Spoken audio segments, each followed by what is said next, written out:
So in this video, we're going to be going over 3 small parts that I've 3D printed that really change the way my rig works.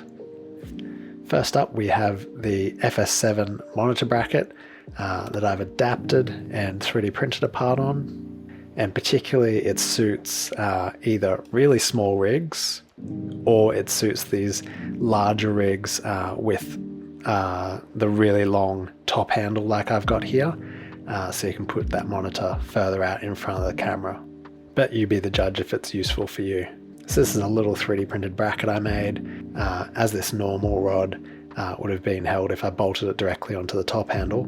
The rod coming out of it would have been horizontal, and I needed that rod to be vertical for the swivel mount of the FS7 screen. So I've actually removed the large rod that comes factory with the FS7 screen, and I've put a really short stumpy rod in there, and then put a quarter 20 bolt in the bottom with a washer, so that if it were to wiggle its way to the bottom, it couldn't just slide off. So I've clamped the monitor to that, and then I've left the rod clamp slightly loose so that it's just a friction fit, so I can rotate the monitor on that rod quite easily, with enough force that it's going to stay in the same position when I let go of it, but I can move it with one hand. And then it retains the rotation of the actual FS7 monitor so that you get a swinging motion, but also a tilting motion of the screen. So you can position it in quite a number of different positions. And usefully, you can also swing it so that it is rather compact and flush with the actual top handle that I've made here, which makes it really nice for when you're packing away the camera. You can just sort of fold it into that top handle and it's out of the way and not going to catch on the case or bag that you're putting your camera in. So yeah, this little monitor bracket has been really useful for me.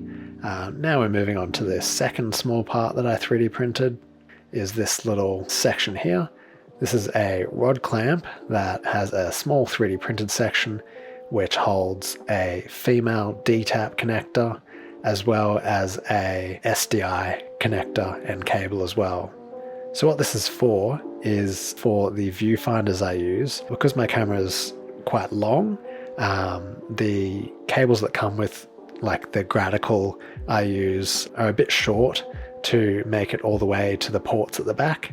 So this is sort of like an extension or a relocator of those ports. It's a D-tap that goes back to the back of the camera and plugs into the power points there. And then the SDI port here also sends a line to the back of the camera and goes into the SDI ports on the back of the camera. And that's just bringing those ports up the front in a fixed position with a fixed length of cable that's neat for the rig. And then I can tap into those ports with the viewfinder, and I don't need such long cables for the viewfinder section.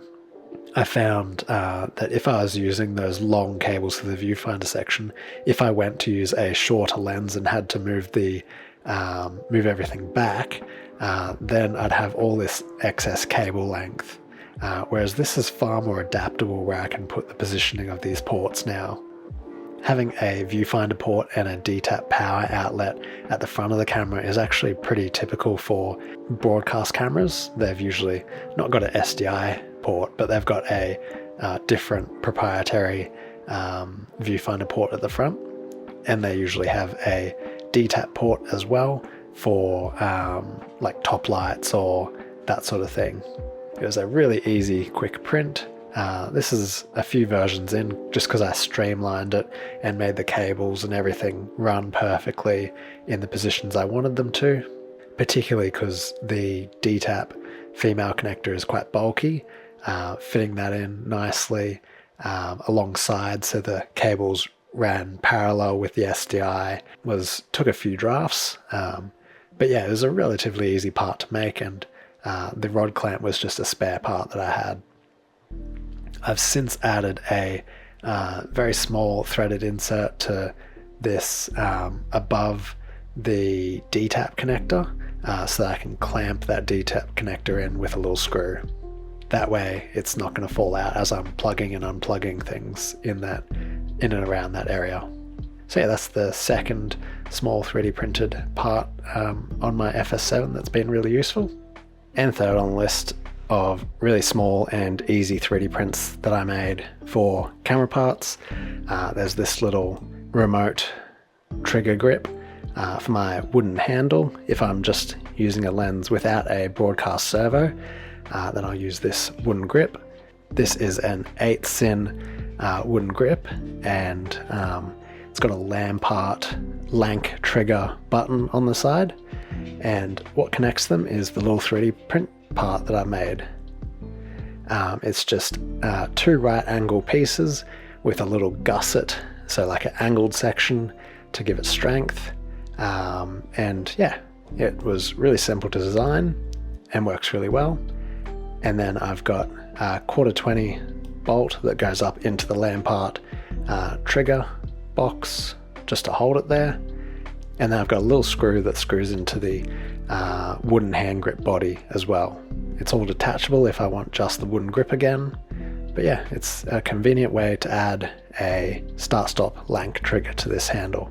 And because I could choose how the bracket was going to position it, I could choose exactly where I wanted my thumb to be able to press that button.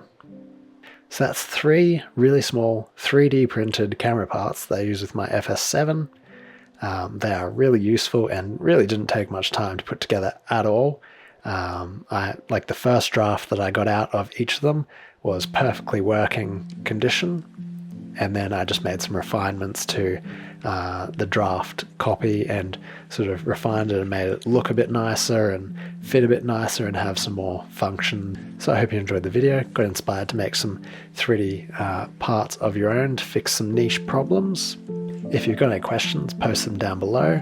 If there's interest in any of these parts, I can provide the model files for free to anybody. These are really quick and simple ones, so anybody can sort of have the files for free to print themselves. And if some people ask for the files, I will also add a link to those files in the description, as well as some affiliate links to the cables, the SDI joint that I used, the DTAP female to male cable, and that sort of thing. If you purchase through any of those affiliate links, it won't cost you any more, but I might get a small amount to help support the channel. So if you do want to support the channel, purchasing through those links is a way you can do it. So what do you think of these really quick, small fixes of 3D printed camera parts? Let me know down in the comments. As always, my video upload is very sporadic, so if you want to see more of these, could be 2 weeks, could be 3 weeks, could be longer. So if you'd like to see more, hit subscribe so you can see more videos. Otherwise, I'll see you on the next one.